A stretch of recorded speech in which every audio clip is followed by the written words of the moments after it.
Welcome back, everyone. Before we start, if stories like this keep you up at night in the best way, hit subscribe, because tonight's story is one of the most satisfying ones we've ever told. Get comfortable. This one's a slow burn, but I promise you, the ending is worth every second. There's a particular kind of smile that some women learn to wear. Not the smile of someone who's happy, the smile of someone who has rehearsed happiness so many times it no longer feels like a performance, even to them. Renata Voss had that smile down to a science. Her neighbors in the gated townhome community outside Tampa called her the woman who had it all. Rising VP husband, a pool, a kitchen island the size of a small boat, a Thanksgiving photo every year with perfect light, and his arm draped over her shoulder like a trophy. Nobody ever asked why. For 18 months, Renata had worn long sleeves in 95-degree Florida heat. Nobody except one woman, who at this exact moment was 3 hours into a flight from Denver, completely unaware she was about to walk into the middle of it. Renata grew up in a small logging town in the Idaho Panhandle. Her mother ran the town's only flower shop. Her father drove a propane truck. Not a wealthy childhood, but a warm one. The brightest fixture of it was her Aunt Dolores, her father's older sister, sharp-tongued, unmarried by choice, incapable of sitting still. A former long-haul trucker turned heavy equipment operator. She taught Renata how to change a tire before she could parallel park, and how to throw a punch correctly, thumb outside the fist. She never missed a birthday, not even the year she drove 11 hours through a snowstorm to make it. When Renata turned 16, Dolores took a contract job running machinery on infrastructure projects overseas, flood control, then bridge work across South America. She came home less and less. Calls turned into texts. But every year without fail, a birthday card showed up with too much cash folded inside, and the same note, "Still your favorite aunt." Don't let anyone tell you different. Renata went to college in Boise for hospitality management, met her husband 3 years after graduating, and fell into marriage the way people fall into a warm bath without checking the temperature first. His name was Colton Reyes. He was charming in the specific way con men and car salesmen are charming, the kind nobody clocks at the beginning. He remembered that she liked her coffee with exactly 1 sugar.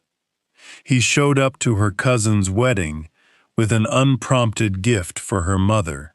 When Renata's own mother met him, she pulled her daughter aside and said something Renata brushed off then and thought about every day for the next 6 years. A man who's this perfect this early is either the real deal or he's already rehearsed the whole show. I can't tell which, and that scares me. They married 11 months later. Dolores couldn't make it, mid-contract on a bridge project in Peru. She called during the reception and made Colton promise to save her a dance for when she made it home. The first 18 months were genuinely good. Then came the small things. The way Colton went cold if a waiter looked at her a second too long. The way he'd resurrect some perceived slight from a work dinner, months later, like he'd been keeping a ledger the whole time. Then her friends started disappearing. Never framed as control, always as preference. Why do you need a girls' night when we could just stay in? Her college roommate, dismissed as toxic after one vent session Colton overheard. Her sister, whose calls got labeled dramatic and exhausting.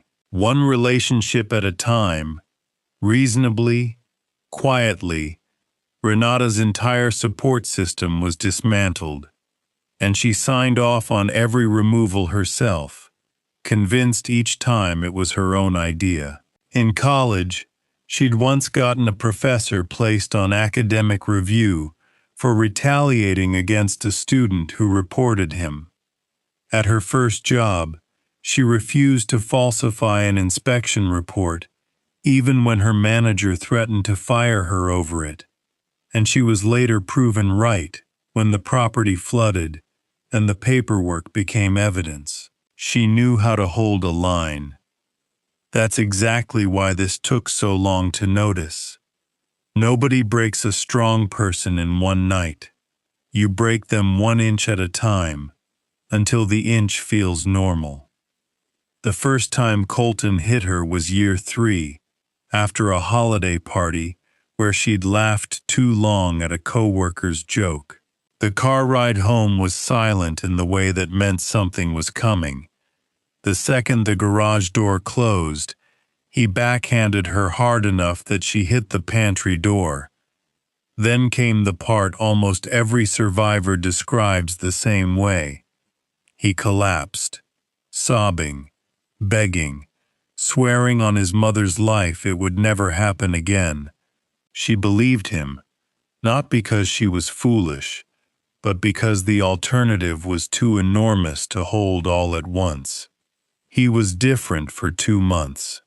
Then it happened again, and again, faster each time, the excuses growing more rehearsed. I fell reaching for the cereal. I bruise easy. I've always bruised easy. To the outside world, Colton was magnetic, generous with tips, quick with a joke, first to volunteer at the neighborhood barbecue. That gap between the man at the barbecue and the man behind the garage door became, for Renata, the most disorienting part of the entire nightmare. If he'd been cruel all the time, she could have named it easily. Because he wasn't, she spent years doubting her own memory of her own life. By year 5, Renata had become fluent in a language of survival nobody should ever have to learn. She could tell his mood by the weight of his footsteps on the stairs. She knew which topics were landmines: money, his mother, any mention of Dolores, who Colton had decided, without ever meeting her, was a bad influence who'd fill Renata's head with ideas. Twice, late at night, she'd searched Florida's protective order process on her phone, in incognito mode. Twice, she'd deleted the search history and told herself she was overreacting. She'd started skimming $5 and $10 bills from the grocery budget, hiding them inside an old candle tin at the back of the linen closet. It wasn't enough money to leave on. It was enough to remind her that some part of her hadn't given up. Then, on a Tuesday in March, Dolores texted Renata's mother 4 words that changed everything. Contracts up, coming home. 15 years of overseas work, and Dolores had finally decided to retire near family, taking a consulting gig with a firm in Tampa instead of another overseas contract. Renata's mother called in tears of joy. Renata, hearing the news, felt something she hadn't felt in years: the specific, dangerous relief of believing that someone was finally coming who couldn't be fooled. She had 19 days before Dolores's flight landed. She didn't know yet that it would be the longest 19 days of her life. Colton, oddly, grew tense in those weeks, but not toward her, not at first. He took calls on the back patio, with the sliding door shut tight. She caught fragments through the glass, words like margin call and can't cover that this month," spoken in a tone she'd never heard him use with anyone. One night, his phone lit up on the counter with a notification from a lending app showing a balance that made her stomach drop through the floor. When he caught her looking, he snatched the phone and gripped her wrist so hard it left a bracelet of bruises by morning. She started to understand that underneath the VP title and the leased German sedan, something was rotting from the inside. 4 days before Dolores's flight, Colton exploded over a coffee order she'd gotten wrong. He didn't hit her right away. First came an hour of screaming about everything she'd ever failed to be. Then, when she tried to walk away, he shoved her into the corner of the kitchen island hard enough that her vision blacked out for a second. The next morning in the mirror, she counted the damage. A deep bruise along her ribs, a fresh set of finger marks circling her wrist. No sleeve length was going to hide all of it, not this time. That same afternoon, her mother called. Dolores was landing in 3 days. The whole family would meet her at the airport. Hanging up, Renata stood at her bedroom window for a long time, staring at nothing, and for the first time in years, she felt something other than fear. She felt a dark, electric certainty that everything was about to change, whether Colton was ready for it or not. She texted her mother, "Mom, I need to talk to you," not on the phone. 2 days before the airport, Renata drove out to her parents' house, telling Colton she had a work retreat. Her mother took one look at her in the doorway and said, "Take off that jacket." When the sleeve rode up and exposed the bruising on her wrist, her mother's face turned to stone, and Renata finally, after years of silence, told her everything. Her mother didn't gasp. She didn't lecture. She just listened, jaw tight, and when Renata finished, she asked one question. "What do you want to do now?" "I want a divorce," Renata said, out loud, for the first time. "I just don't know how to do it and survive it." "Good thing," her mother said. "Your aunt lands in 2 days. And if there's one person on this planet who doesn't blink at a hard problem, it's Dolores." Renata begged her mother not to say anything yet. She wanted to tell Dolores herself, in her own time. Her mother agreed, but warned her, "You really think you can hide something like this from that woman?" The 2 days that followed were strange. Colton, sensing something shifting he couldn't name, turned unusually calm. Cooked dinner, brought home flowers for no reason. Renata had learned the hard way that these ceasefires never lasted. They were just the eye of the storm. But this time, there was an added layer, an unmistakable tension underneath his forced calm. He was on his phone constantly, flinching at every notification, snapping at her once for standing too close when he was reading a message. Once, not realizing she was in earshot, she heard him hiss into the phone, "If I don't have it by Friday, they're not going to be patient anymore." She had no idea who they were, but her stomach told her it wasn't a coworker. The night before Dolores's flight, Colton snapped again, this time without hitting her, which somehow felt worse, like the pressure building underneath him had found a different outlet. He screamed for the better part of an hour, blaming her for every disappointment in his life. Renata stood at the window, looking out at the lights of the neighborhood, and felt something new, a cold, clear-headed calm. She wasn't planning how to calm him down anymore, She was mentally listing which documents she'd need for a divorce filing. That shift, from managing his rage to planning her own future, was the moment everything really changed. The next morning, her mother texted, "Airport at 5. She's so excited to see you." Renata stood in front of the mirror. For the first time in months, there were no fresh injuries on her face, just the fading yellow-green map of old ones across her ribs and arms. She looked at her own reflection and, for the first time, didn't reach for the concealer. She grabbed her keys instead.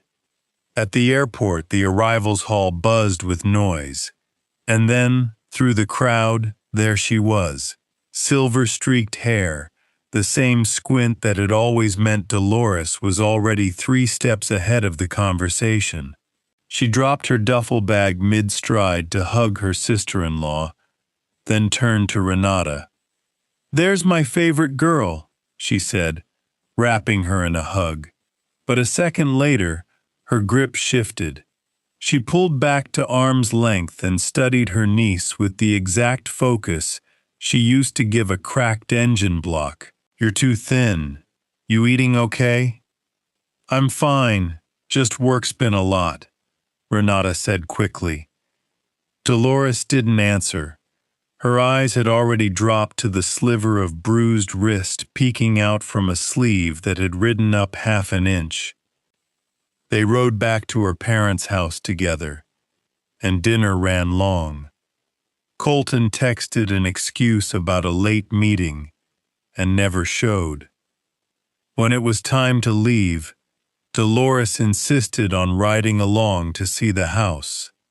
Renata tried, weakly, to put it off. Dolores just laughed. 15 years, kid. I've earned 5 minutes with the guy." The condo greeted them with warm, expensive lighting. Colton emerged from the living room wearing the smile Renata had grown to despise, the one reserved entirely for an audience. He shook Dolores's hand, poured bourbon, talked about his big promotion that was basically confirmed, dropped an oddly specific comment about the house being fully his, premarital, no complications there, which landed in the room like a small stone dropped in still water. Dolores just said, "Real thorough of you to mention that," and took a slow sip of her drink. She asked casual questions all night. His job, his plans, how they met. But Renata noticed her aunt wasn't watching Colton's face while he answered. She was watching Renata's hands, folded tight in her lap, sleeves pulled all the way to her knuckles in a house that was 76 degrees. "Aren't you hot in that?" Dolores asked, mid-sentence, casual as anything. "Low iron. I get cold easy," Renata said too fast. Dolores let it go, on the surface. When Colton stepped into the kitchen to take a buzzing call, Dolores leaned forward, elbows on knees, and looked her niece dead in the eye. "Look at me and tell me the truth. Are you okay?" Every cell in Renata's body wanted to collapse into her aunt's arms and let 2 years spill out in one breath. Instead, she heard herself say, "I'm okay, Auntie, just tired." Dolores studied her for a long moment. "Okay," she said finally, in a tone that made clear the conversation wasn't over. Just paused. "I believe you. For now." That night, after Dolores left, Colton turned on Renata immediately, accusing her of setting him up by wearing a sleeve that rode up on purpose, accusing Dolores of coming to interrogate him. When Renata pushed back, calm and clear for the first time in years, he backhanded her into the doorframe so hard her ears rang, then followed it with a blow to the same ribs he'd bruised days earlier. She didn't cry out. She didn't apologize. She simply thought, with total clarity, never again. She woke the next morning to Dolores calling, "Lunch, 1 o'clock, and don't you dare tell me you're fine." At the diner, staring at the river outside the window, Renata finally let it all out. 2 years. Every slap, every isolation tactic, every rehearsed lie about stairs and door frames. Dolores gripped the edge of the table so hard her knuckles went white. And when Renata finished, she asked only one question, voice thick. "Why didn't you call me the second I landed?" "I didn't want to ruin your homecoming," Renata said. Dolores shook her head slowly. 15 years I spent building bridges that don't fall down, no matter what gets thrown at them. And I come home to find out the person I love most has been living under one that was rigged to collapse the whole time. She went quiet for a moment, calculating, the exact way she used to stare down a stalled engine. "All right, tonight you pack a bag. Passport, cash, anything you can't replace. I'll get you at 7. That evening, while Colton believed her stuck at a work retreat, Renata and Dolores slipped into the condo. While Renata packed, Dolores wandered into Colton's home office and came out holding a bank notice for a defaulted loan nearly equal to a year's salary, red ink scrawled across the top. "Clear by Friday, or it goes to collection." Tucked in a drawer, Renata found something worse. A handwritten IOU for the exact same amount, made out to a name neither of them recognized, dated 3 months earlier. "He couldn't cover the bank loan," Dolores muttered, "so he borrowed from someone a lot less patient than a bank. And now he can't cover either one." She photographed both documents and put everything back exactly as she found it. "Let's move. We need to be gone before he's home." At the hotel that night, Dolores told her simply, "Get some sleep. I've got calls to make." She didn't sleep. She spent the night calling in favors, an old contact in fraud investigation, who confirmed the lender's name belonged to a man with a documented history of, in her contact's words, handling debts personally. Another contact in commercial real estate confirmed something even more damning. Colton wasn't a VP. He was a mid-level leasing associate, and his firm had just opened an internal investigation into missing client deposit funds. The next morning, Dolores took Renata straight to urgent care first. "We document everything before we do anything else. Without a medical record, none of this has teeth." The doctor documented bruising in multiple stages of healing across her ribs, arm, and wrist. "This is a textbook pattern of ongoing abuse," he told her gently. "Take this to the police whenever you're ready." "What do you want to do?" Dolores asked her in the car. "Divorce, restraining order, criminal charges, any combination. This is entirely your call. I'm just the muscle." "I want all of it," Renata said, "and I want to watch when you tell him." They arrived at the condo at noon. Colton's car was in the driveway. He'd skipped work. He opened the door, disheveled, panicked eyes flicking between the two women. "We'll stand right here," Dolores said, planting a boot in the doorway. "This won't take long." Colton tried indignation first. "What lies did you feed her aunt, Renata? Every couple has problems. You don't air it out to strangers." "She's not a stranger," Dolores said, voice dropping to something low and final.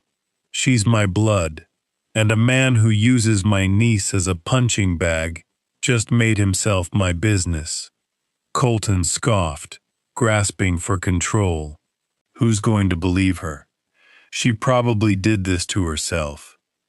This morning, Dolores said evenly, she had a full medical exam. Multiple injuries, multiple healing stages, all documented and signed. That's a felony assault charge in this state on its own. She let that land before continuing. Now let's talk about the loan due Friday. Let's talk about the man you borrowed from to cover it. And let's talk about the deposit funds missing from your firm that their internal auditors are currently very interested in.